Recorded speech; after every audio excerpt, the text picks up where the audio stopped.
Hello everyone, I am Renuka and I welcome you all to Nisarga Talks.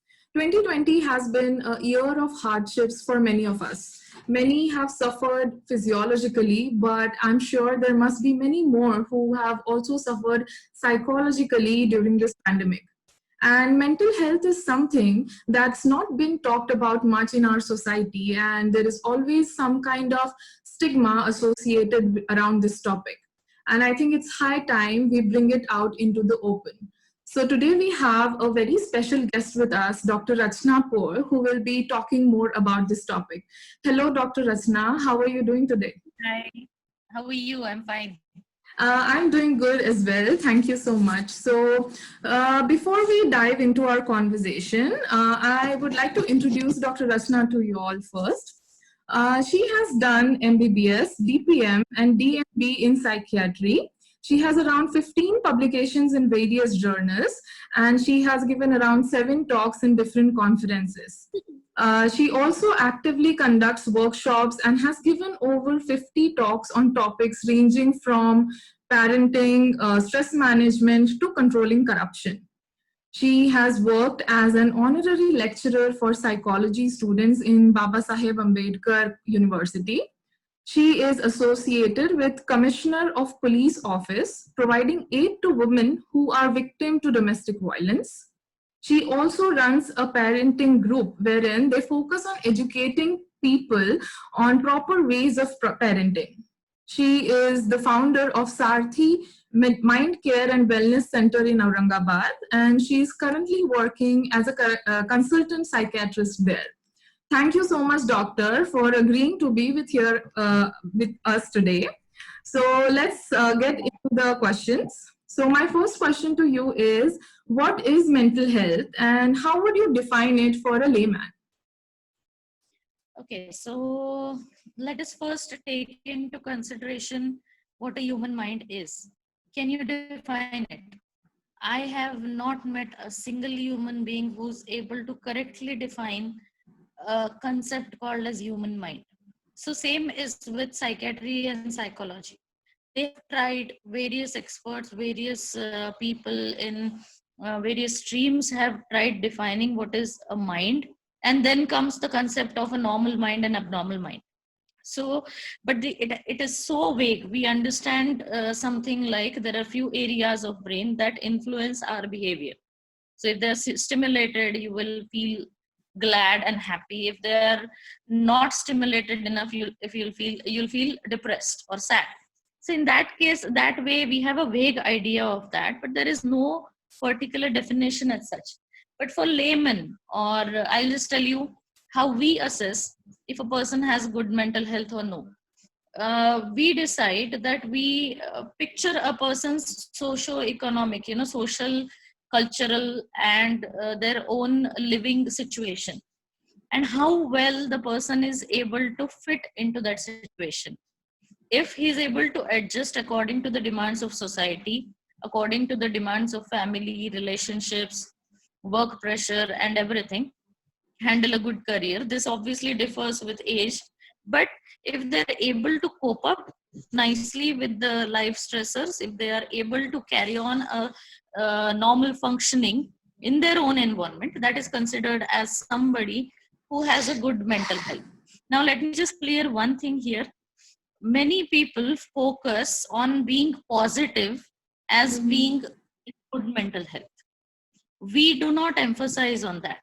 We emphasize on staying calm, the ability to handle things and being flexible. So you may be not feeling good, you might be very sad at heart, but if you still manage to show up at work, you must be having a good mental health. Right. Okay? Right. Yeah. Yeah, that makes so much sense. Okay, so moving on, why do you think there's so much stigma associated around this topic? And what do you think we can do at a personal level to normalize this? Okay, so are you scared of snakes? Yes, you are. Are you scared of crocodiles? Yes, you are. Are you scared of birds, or let us say crow or parrot? No, because they are cute looking first. And they're so familiar. They're always there. Whenever I step out, there are birds, there are trees. So I'm not scared of them. I know they don't harm me. Snake is something we rarely spot. So whenever there is snake, there's news. Okay, we spotted a snake here, and then the Sarpamitra was called, and so on and so on. So mental illness is like that. It's there, but people are not exactly. It looks weird. So, it's a kind of a mysterious thing which nobody understands. They don't know how it presents. They don't know how to help the person. And plus, our media has played a significant role in creating these misconceptions. Psychiatric patients are always portrayed as somebody who's ready to kill, who's laughing wickedly at themselves, and who are making faces and pulling hair and everything. In my 10 years of experience, I have seen the worst resistant cases of schizophrenia, which is considered the most severe psychiatric illness. And I have also seen something like somebody failed in exam and because they were in that entire range. Hardly 10 or 15 patients in 10 years I have seen that much excited that they'll kill somebody or that they might harm themselves. Otherwise, most of the patients are normal, but there is so much of fear created by the media in people's mind about ECTs, the same perception, illoconvulsive treatment. When they show it in movies, they show it like, somebody is giving the shock and the person is sitting there and all of his hair are going messy and everything, and the person doesn't remember anything after the ECT. That is so far from reality. So because we don't have the knowledge of everything associated with mental health, and because it looks different, mind you, people do have curiosity. Whenever I tell psychiatrists, they do ask, it must be interesting, your work. I know it is interesting, but it is scary, and that is why the stigma. So nobody wants to accept. And another big misconception is, once I have depression, my child will have depression. So, in our community, if I have depression and I have committed suicide, my daughter, when she grows up, it might affect her matchmaking, and it might affect her prospects of getting married and everything and everything. So nobody comes up front and speaks about it that I have depression. So the stigma is largely due to lack of awareness, lack of knowledge. Coming to the second part of your question, what can we do about it? I believe if I wouldn't have been a mental health professional, what I would have done is just behave normally. With those people. When we were posted for the first time in psychiatric OPD in our medical curriculum, we were too scared. Let me be honest. I was too much scared because I had also heard the same things that everybody has heard. And I was expecting anybody is now going to, hold my hand or slap me or beat me up and something of that sort. So I was so scared. But then our teacher told us one thing: if you won't provoke that person, they won't do anything to you. So all you have to do is be normal, be human, be gentle, not aggressive, and that's enough. So if you tell me, suppose that you're depressed, I need not be totally pitying you and pampering you that okay, you're depressed. I just should say, okay, that's fine, we can take care of you, I'm here with you. That much is enough. Rest all will follow. And another thing is, get information. We have Google. Although Google many a times gives misinformation, but at least it will tell you what a mental illness is and how it has evolved. Previously, people believed that these medicines are addictive. They'll make you sleep whole day and they'll kind of damage your brain so much so that you will never be able to perform anything and so on. It doesn't do anything of that. They're not addictive. We ourselves encourage patients to come off medicine as early as possible, totally free of side effects. It's as good as paracetamol. Get information. If you can't, just encourage people to reach the sources, psychologists, psychiatrists, and everybody. Right. So I believe raising awareness today we are talking on this platform is one very good initiative that you have taken, which might help somebody troubled there. So Right. things like this. So basically, to sum it up, just increasing your knowledge and just being human will help, right?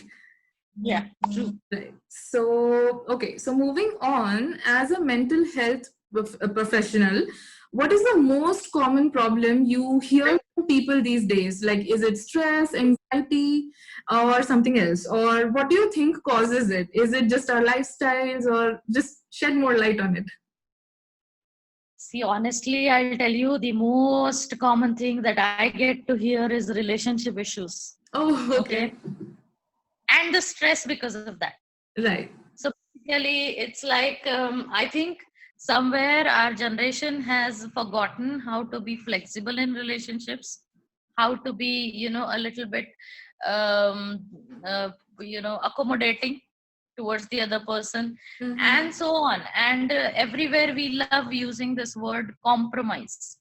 So everybody is like, why should I compromise, why should I compromise? And then that creates a whole lot of trouble, lots of ego issues, because we are all earning, we are all having a professional life majority of the times. And not regarding marital relationships only, this is also about romantic relationships, because they often have breakups, and then they don't know how to handle it, and then the depression, the stress, the anxiety, the palpitations, the restlessness, and so on. So the most common problem is relationship issues. Okay. And obviously then is the stress caused by other things, because we have just had that pandemic corona, we are still amidst it. So corona has caused many people lose their jobs. Many people have, even if retained their jobs, they have been facing financial difficulties and so on. So Mm-hmm. the stress level is definitely higher.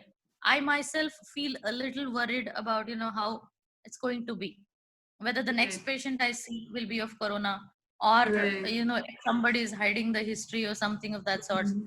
Even I was a little worried whether I'll be able to run the clinic well smoothly through the pandemic or no.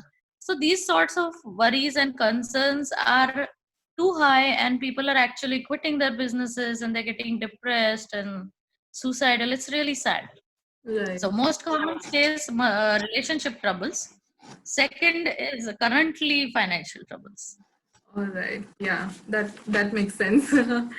So now, talking about the recent times, you just talked about it, but I'm just curious about how your experience has been during this pandemic, especially. Do you see more patients suffering from mental health issues?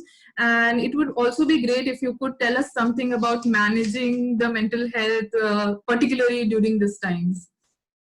Okay, so this is going to be a long answer. Let Sure. me warn you first. Yeah. Yeah, sure. Go So, ahead. we have you ever seen anything like this before? Never. The answer is no. Nobody has seen it. My Right. father saw a plague and pandemic, Okay. or they all saw leprosy.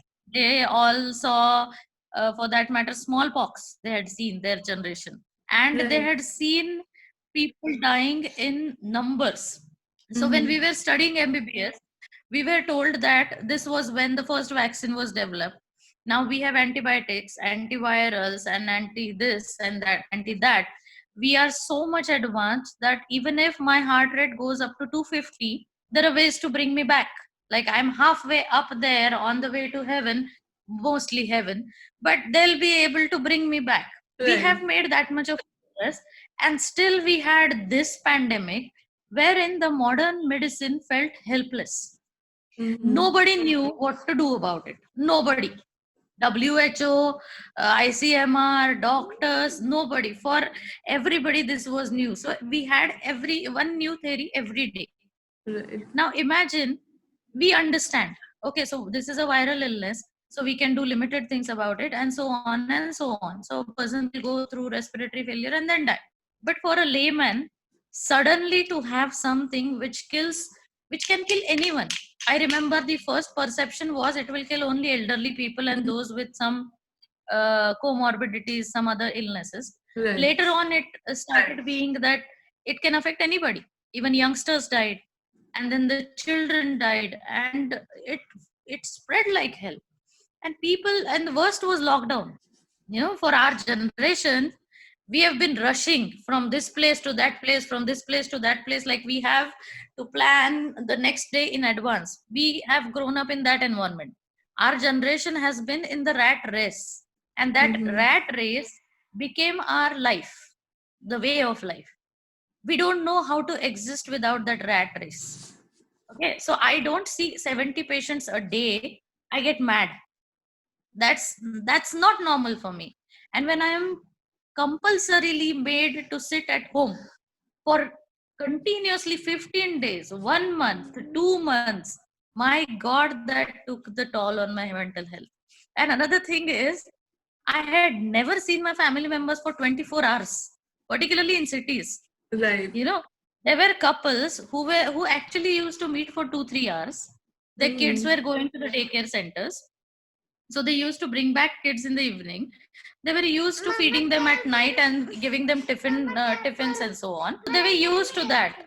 Okay, but they were not used to seeing each other's faces for 24 hours. They were not used to handle their own kid for the whole day. So the thing is, when we started dealing with the situations, those were unnatural for us. We obviously went through something that we have never seen, witnessed, and that created a panic. Plus, there were theories that it comes through air, it comes through this and that, which obviously some of them were true, some of them were not. Nobody knew anything, and that caused panic. After that came the recovery stage, and many people lost lives and so on. So what we had initial stage of pandemic, what we witnessed is stress reaction, because somebody's son or daughter will be staying away from them, and they were obviously worried about how they will steer through the pandemic and so on, which is quite obvious. And later came a situation wherein people were bored. They didn't know how to stay at home and do nothing. Right. So they started cooking, and then we had this fad of dalgona coffee and so on. So after that was also done, then started settling in the economic crisis. So what happened when people sat at home longer? There was increase in domestic violence. First thing, the marital relationships were strained. There were very frequent quarrels between husbands and wives. Secondly, there were alcoholism increased. Significantly it increased, because Okay. people were sitting at home. Don't ask me how they got alcohol, but they managed to get it through Right. various ways. We know how it works. So, and we are still managing patients who have been abstinent from alcohol, but they relapsed and they again started drinking it since lockdown. Okay, and the third thing is the Sushant Singh Rajput wala episode particularly. Right. That was the ultimate hit, because we had to start helplines so as to tell people to not commit suicide. We have received 10 to 15 phone calls a day asking us, if Sushant Singh Rajput can commit suicide, why can't we? That's crazy. Okay. And I actually answered that yes, you can, even I can, but that's a choice you have to make. So we saw an increase in suicide, and now we are seeing other illnesses also. So these are the mental health issues that worsened. I think Corona has gifted us a fear. It has given us a sense that we are nothing. We had this Superman thinking, ideology, wherein we believed we can do anything. We can create aeroplanes, we can create submarines, we can go everywhere, we can conquer anything. But this nanometer thing actually told you are helpless like anything. And that gave rise to an uncertainty which is affecting people a lot. Coming to the second part of your question, then how to stay sane in the insane times.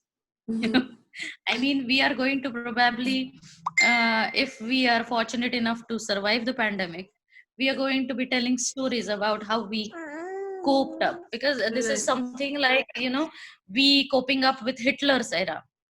Gas chamber, being in a gas chamber and surviving it. It's going to be something of that sort. Mm-hmm. So I believe the best way is to keep on communicating. You have to go back to your roots. When the Okay. storm comes, if the tree has to survive, it has to have its roots very firm. So we have to basically go back to our roots, which is our family.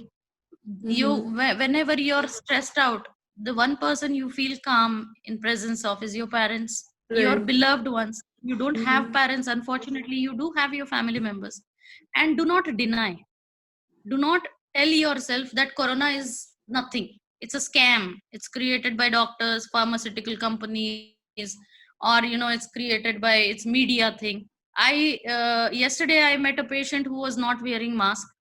When I Mm-hmm. requested him to wear a mask in OPD, he said, "Madam, there's nothing like corona, no. Why are you so scared?" And then my colleague said, "We have lost our family members to this pandemic, and you still are not serious about it." So denial won't help. There have been Mm-hmm. millions of deaths. So let's be very clear about it. It exists. You can't Right. deny that. And then when you accept it, you accept that I'm a little scared. Whenever I step out and whenever I see a crowd of 500 people, I feel like, Bapre, who of them might be corona positive, and what if I contract the virus? I am scared, and the fear is real, which is expected. You should be scared for your life. Right. So that's fine. But once you accept that fear, then you start taking precautions, which we all know. We have been told what precautions to take, how to Right. take them. I'm Mm-hmm. not going to repeat that. But Right. take precautions. If you are diagnosed, unfortunately, seek help, because the mortality is less in those people who seek help earlier, Mm-hmm. who show up to hospitals earlier. Right. People who have died actually have died because they presented to the hospital much later. They hid the disease. So don't do that. Coming to the mental health, as I said, stay close to your beloved ones. Mm-hmm. Second is, keep maintaining your routine. If Okay. you were doing yoga, keep doing it. If you were working, keep working from home, okay. And another thing is, keep reminding each other that you're with each other. Like, Right. call up your friend randomly and ask, how's it going? Because this Right. is the time when we need to know that we are there for each other. I Right. have seen some examples wherein a patient was detected in a society and nobody even offered if they needed water or something of that sort. We have also had that situation Right. where the panic was so high that those people needed the drinking water and nobody offered them. We had to send volunteers for that. So in such scenarios, I believe not helping people is not going to help you. You can just leave a water bottle there, or can there at their door and come back. Corona is not going to transmit come to you from 10 feet of distance, 10 meters of distance. So you have Right. to be human. You have to Mm-hmm. ask, call up, particularly senior citizens. We have kids who are very much bored because of the lockdown and everything. That suddenly their schools are stopped, their friends are not meeting them anymore. So you'll have to be more patient, you'll have to be more involved. Maybe you can play some games or something. Now that we are starting working again, but kids are Mm-hmm. still at the same situation. Senior citizens, we have threatened them so much. You're at high risk, you're at high risk, you're at high risk. Don't give them negative news. Right. There are some people dying, some people surviving. We've also had a case of 104-year-old person surviving in Italy, Mm-hmm. right? So Right. you can maybe tell such stories. You can tell them that yes, we have everything under control and we are with you, don't worry, you just take care of yourself, we'll manage everything else, and this Right. will be done. Right. Another most important thing I would want to focus on and emphasize on is, do not believe in fake news. Do not. Our media is so dark. I'm very sorry to say this on a public platform, but it's so colored and it's so biased. They'll give you a biased news, they'll give you a colored news.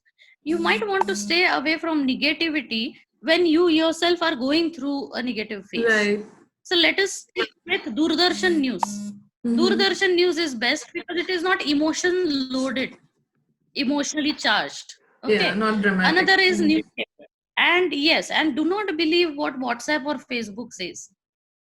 Yeah, because I'm here sitting and I am looking at my friend enjoying in Maldives, and I'm thinking, see, she is so happy enjoying there, and I'm sitting here at my home, unable to work, unable to do anything. That only makes me sad. Right. You don't know the reality in Maldives. You don't know what is Mm-hmm. happening there. It's better to stick to your reality. Also, another most important thing which I've been telling people is, this is the only time which you are getting to slow down. This is Mm-hmm. never going to come back. Right now, we have been working throughout, but those 5 6 days wherein I came in contact with a corona person, and I had some time off. Those were the most precious moments of my life. That was Mm-hmm. the first time since I started working that I got to stay home. So yes, this is very precious. Live it, enjoy it, and simultaneously keep telling yourself that this is going to be a setback of 6 months. So in case you planned on buying a good car, new car, maybe you'll have to postpone that by 6 months. In Right. case you planned on starting a new venture, you'll have to postpone it by 6 months, because that is how long it is going to take us to be able to come back to normalcy. Okay, so Mm-hmm. basically, I think there was a quote on Facebook circulating, Okay. this year is only about survival, and I vouch for that. This year is actually about survival. Right. So yeah, those are the tips. And Great. Okay. sorry, I would So add, go ahead. Go ahead. Yeah. yeah, so keep eating fruits, Okay. use dry chocolate, dark chocolates, Okay. exercise, regular exercise. If Mm-hmm. you are in the containment zone, obviously I won't recommend going out, but you Right. can just try jogging at home, or some Mm-hmm. aerobics or yoga. Yoga is the tool which we have, which de-stresses us, which kind Okay. of keeps us centered and everything. Right. So use those things and do normal things. Do not panic. Don't worry. Right, right. Great. That was such valuable information, doctor. And I'm sure it was so enlightening for me. I'm sure it will be enlightening for our viewers as well. So next, moving on, I would like to touch the topic of depression. It is such commonly talked about topic these days. I think because of the current situations in the country. I would like to know your take on it, and how should we differentiate between our normal emotional lows and depression, and when should one be actually concerned or seek help or visit a doctor? Yeah. Very good question. Very much relevant in the current time frame. Mhm. See, our biggest problem is whenever, suppose, let us say one of my friend ditched me. I wanted to go to a movie and she ditched me, and I felt sad. I felt rejected. Okay. I felt humiliated probably, and Mhm. so my mood was not good. Or my pet died, and I was not feeling good. I didn't feel like going out and meeting my friends because I was sad. I lost my pet. Right. That is okay. That is okay. If you feel sad for a month because you had that pet for last 10 years or something, you felt bad, sad for a month, but you kept on working, you kept on going with your routine activities, you were not very happy and cheerful, still you managed to show up at work and eat well and sleep well and so on, still okay. If you went maintained that situation for 6 months also, that is also fine, because grief has no timeline particularly. Okay. Now let us see another scenario. Okay, wherein let us say I had a financial loss. Okay. Okay? I felt bad. I had a bad phase, 15 days or something, but I just couldn't come out of it. Okay. That is continuously giving me a feeling that I'm nothing is good in my life. I don't feel like, I was a very cheerful person. I used to love going around shopping, watching movies and so on and so on. And now anybody calls me and says, chal, let's go here and there, I say, not now, yaar, today I'm bored, leave me alone. Now this is what is a deviation from my normalcy, from my normal Mhm. personality, and this is persistent. For how long? So more than 15 days. We keep a deadline of more than 15 days. If you're consistently, persistently sad, if you feel like there's nothing good in your life, it's not worth living, you're not worth it. You have not done anything good in your life. No one can help you. Nothing can improve the situation. If you don't feel like even interacting with people, you are always tired and so on. And most importantly, if you feel suicidal, Okay. yeah, if you feel like, now there are two types of suicidality. One, I feel like how good it will be if I won't wake up tomorrow morning. Okay. I Okay. wish something happens to me and I die. Okay. And the other is I plan that on so and so date, I will hang myself at this time. Okay. So one is a plan, another is a wish to die. Okay. Both are a sign of severe depression. So if, Okay. even if you're saying out of frustration that, it will be better if I die, I think probably you should see a psychiatrist, Okay. because this is going out of hand. Okay. Now, it has to be persistent. It has to affect your functioning, your relationships, your mood. It should, should not be fleeting. Like when Okay. you feel it continuously, there is some void or something, definitely you will need some intervention, and that is what we call as depression. The Okay. layman term is not depression, it's normal sadness, it's normal mood swings. Okay. Okay. And so the mood swings will improve. Suppose you're sad because someone said something to you, and I gave you a compliment, hey, how cute you look, yeah, it's too good, your hairstyle is too nice, and you feel better, and that was the normal look.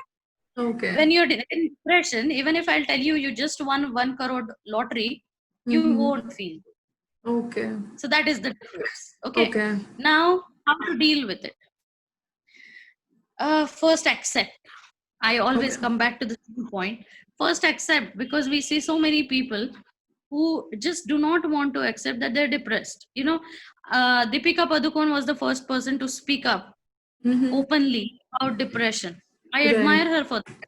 Being a public figure, speaking about her own mental illness so openly was admirable.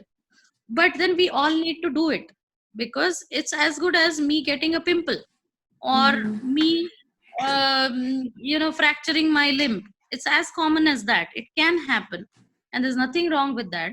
So just accept. Second is seek help.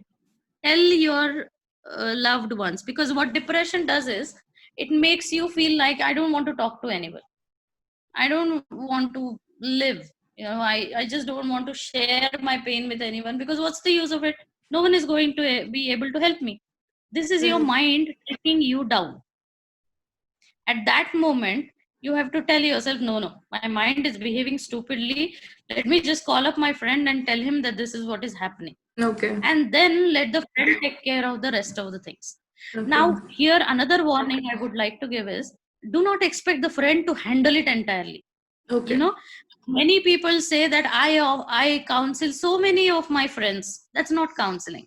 Okay. That's giving an ear. That's fine, you should do it, but simultaneously you need professional help. Because when I tell you that, Renuka, tomorrow I'm going to kill myself, and I laugh it off, I was joking, you should go, all alarms buzzing, and on the crisis intervention wala phase ki, what did she just say? Okay. Did she tell me that she's going to kill her? I need to contact mental health personnel. That should be the okay, so that's a red flag sign. Okay. Now let me tell you, what are the probabilities of someone committing suicide, because this is very important for us to know. I think this is a good platform to tell people how to decide who has high probability of committing suicide. Okay. Somebody who has a history of depression previously. Okay. Somebody who has attempted suicide previously. Okay. Somebody who's expressing suicidal ideas. We have a belief that nobody tells that they're suicidal, which is not true. Even Sushant Singh Rajput, if you will see, he had posted on Twitter some pictures. Okay. So, and he knew he has depression. He had told that he does not feel secure and so on. So that was a cry for help. Do not miss these cries for help. Okay.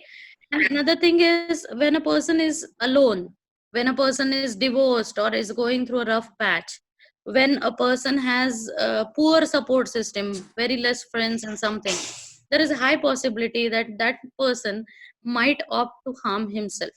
Okay. Okay, suicidal note. If anybody writes a suicidal note, that's a signature style that it is going to happen. If a Okay. person, sometimes happens is, see, when Sushant Singh Rajput episode happened, everybody was shocked because nobody expected him to do it. Right. They were like, he was so rich, successful, and so much, a high achiever and so on. Why would he do it? He had a girlfriend, he had money, he had everything. Why would he Right. do it? Let Mm-hmm. me tell you, anybody can do it. Today I'm talking to you, tomorrow I can feel like hanging myself and I might go through it. So Okay. do not be fooled by the face. Do not be fooled if a person smiles. Mm-hmm. Because one of my batchmate actually distributed sweets to everybody in my batch, and next day hung himself. Okay. Okay. So it is sometimes a sense of relief to them that I'm going to die and now there is nothing bothering me. And so they decide to, they appear happy for a day or something and then they're gone. So do not be deceived by smiles. These are Okay. the warning signs. I believe if you know this and if you know how to contact mental health professional, you're good. You'll be able to save lives. Okay. Okay. That was absolutely eye-opening, I must say. And just to sum it up, so you mean anybody showing persistent signs of grief or anybody with suicidal tendencies should seek help, and they can be termed as a depressed person, right? Yes, not grief. Grief is a different concept. Okay. Grief has no timeline, but Right. the Okay. severity matters. Yeah, Okay. severe. All right. Okay. So a few days back, we had put a question box on our Instagram handle saying that we have this mental health professional coming in, and if you would like to ask anything to her, you can send it to us. So we received a question from one of our viewers, and she is asking that whenever she feels a lot of stress or pressure, those emotions trigger a severe acidity. So how do you deal with that and what causes that? Okay, I believe yes, mind and body are connected. We know that Right. for sure. Mm-hmm. If you're stressed, you'll start shivering, you'll start sweating, you'll have palpitations, you'll feel like you're going to faint. So Right. definitely, when you're stressed, your body will be affected. Okay, Mm-hmm. in every person there will be different reactions to stress. So I Right. might appear totally normal, but my BP might be high because I'm stressed. Right. I might appear evidently stressed out, shivering and sweating and so on. And some people, it might cause the trouble, as she stated, hyperacidity, Mm-hmm. or some epigastric burning and some indigestion. Sometimes they have constipation, sometimes they have diarrhea, loose motions. Okay. So basically this is happening because a person is constantly stressed out. Not now how it happens or why it happens, I think it will take me another half an hour to explain the Okay. why, but let me just sum it up in one sentence that Okay. stress triggers the secretion of stress hormones in body, Right. Mm-hmm. which are epinephrine, norepinephrine, and so on. There are series of hormones. So they have various actions. Basically, it gives your brain the signal that something is wrong. I am not good. This is not good. And then Okay. my brain is all panicky. And then it starts behaving weirdly. So it gives all the bodily systems a signal to remain on high alert. Okay. So my sweat glands secrete more of sweat. My heart beats faster. My breathing becomes a little, faster and shallower. And another thing is my stomach also secretes more acid. Okay. My intestines refuse to absorb the food they have taken Right. in. So various kinds of manifestations you will see. Now what to do about it? This comes under a psychosomatic disorder. Okay, let me tell you Okay. medically. So Okay. we will go two-way with this. If I am the treating doctor, I'll go two-way. One, I'll give medicine to calm the patient down first, just to bring it down a notch, so that Right. the person is more receptive towards what I'm telling, what I'm going to tell her about lifestyle modification and about how to change the thinking. Because lots of times I get, suppose my daughter is not ready for her school by 9:30 a.m. I get so stressed that I start yelling and screaming and so on, that then it affects my, when I go to work I get irritated and so on. So exactly, it's a very small thing. My daughter didn't get ready at 9:30. Someone Mhm. else in my place would have handled the same thing with a smile. It's okay, she's probably not in mood. So what, she'll appear a little messy in her online school, but it's okay, fine. There's no, the world doesn't come to an end. Mhm. This person will go happily to the work, and the first person will be stressed. Right. So it depends on how you react to the situation, that we need to change. Okay. Okay, that is what we do in rational emotive behavior therapy. We change the way a person perceives a situation. Okay. I failed the exam, I went to commit suicide. Someone else failed the same exam, and he Okay. felt like, yeah, I'll have to study again, let me just watch a movie, wash it off, and then start new. I'll decide how to handle it later.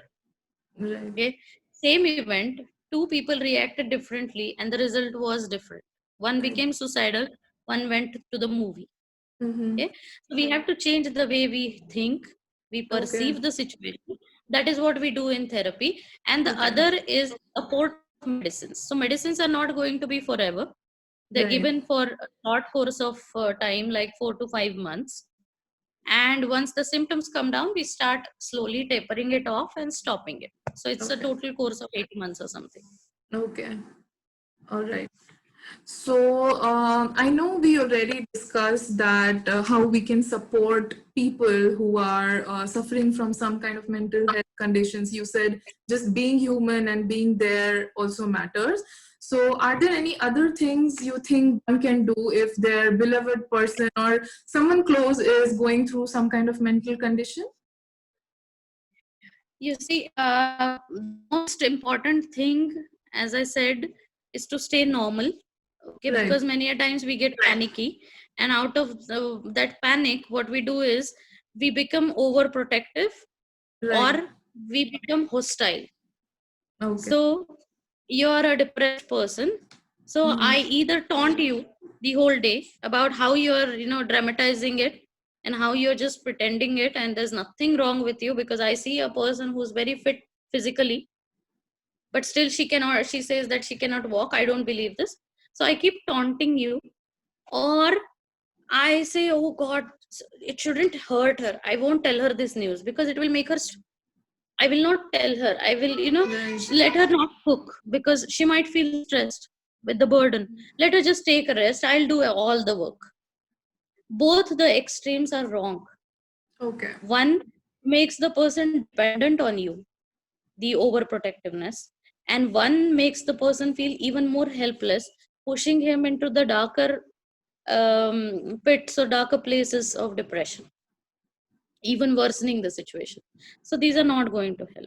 What you Right. need to do uh, when you have a mentally ill or psychiatrically troubled person at your home is you need to accept that he has that illness. Even if you can't see it, we can't see air, but it's there. Okay, we have never seen God, but we believe in God. So believe in Right. mental illness, they're there. Right. Second is you have to seek help, and you have to follow the mental health professional. Many a times we tell our patient that you just complete this 6 months of course regularly, we promise to take you off medicines. Okay. But what happens is go home, they get better in 20 days, and they feel like, I don't need anything, I'm so better now. The doctor just tells anything, and then they stop medicine. What happens is Right. 1.5 months later they have to see us again because the situation has worsened. So Right. instead of that, just believe and just follow the instructions given. Give the medicines on time. Make sure your patient is taking medicines on time. Many Okay. a times our patients don't believe there's anything wrong with them, so they keep telling us, doctor, you're the one who needs medicine, we don't need. Okay, at this times, just remember that you have to somehow get that person to ingest those Right. medicines, Okay. and that will be more than half of your job done. You will Okay. live a much peaceful, simpler life if you simply give them regular medicines. Right. And you have to be a little vigilant, particularly when you have suicidal cases, Okay. like not leave any sharp objects around, not Right. leave rock cans and ropes and everything around, Okay. so on and so on. That's it. Right. So this is what you need to do: regular treatment, regular a little bit of vigilance, and Right. normal behavior. Okay. Great. So, lastly, I would like to ask you, what are some of the tips that you'd like to give us to maintain a healthy state of mind? Are there any natural remedies, some kind of foods or herbs that you would recommend that can help us control the hormone levels that induces stress or anxiety? Okay, so this is a good question. I nowadays the psychiatric guidelines, treatment guidelines don't recommend medical treatment for mild depression. Okay. They recommend behavioral modification, lifestyle modification. Okay. So the first and foremost important thing, if you want to remain mentally healthy, is to maintain a good, decent hour of sleep. Okay. Take good amount of sleep. That is such a simple thing, but we neglect it. With the mobile and the laptops and FB and Instagram, it's high, there are enormous number of people staying awake till 2, 3 o'clock or something, Right. and the day starts on time. So you have to show up on time at the office. So you're Right. sleep deprived, and that affects your mood like anything. Mm-hmm. If you don't believe me, you can try it. You can not sleep for a single minute for 2 days, and on the third day you'll feel a little elated first, and then Mm-hmm. go into complete exhaustion. Okay. So sleep is very Mm-hmm. important. Okay. Another thing is fruits. So any seasonal fruit that is available with you, just make Okay. sure that you have one serving of fruit a day.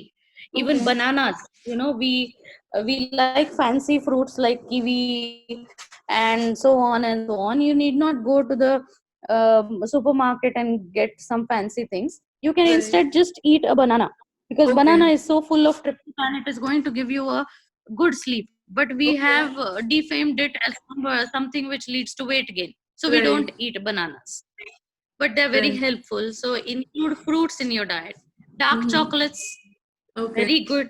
I think most Okay. of us love chocolates. So you can Mm-hmm. just keep a chocolate packet with you and keep eating a small piece of it. Not the entire chocolate, mind you. Small piece of it. Okay. Exercise. Okay. Exercise. When I tell people that you need to exercise and do you do that, they tell me yes, we do yoga. Mind you, yoga Mm-hmm. is not considered as exercise. It's a Okay. flexibility exercise, not a Okay. cardio. Okay. Surya namaskar, yes, it obviously is cardio, but Right. not the other. So we need a cardio, we need Okay. jogging, walking for 40 minutes. Okay. Along with that, we need yoga. Okay. Okay, so cardio plus yoga. And Mm-hmm. another thing is meditation. We have this beautiful tool which we have with us, meditation. Simply sit down, close your eyes and breathe in. Right. That should help you maintain a good mental health. Okay. And lastly, you have to build your network. Okay. I think, we have been so isolated. We have been neighbors for years, but we don't know each other at all. So Mm-hmm. maybe it's time to give a knock and talk to each other, introduce yourself. Not invite currently, but later maybe. So Right. make some friends, hold on to them, even if they are a little weird, because we all are weird. So Right. hold on to the friends that you have. Keep interacting with people. That is the thing that is going to keep you secure.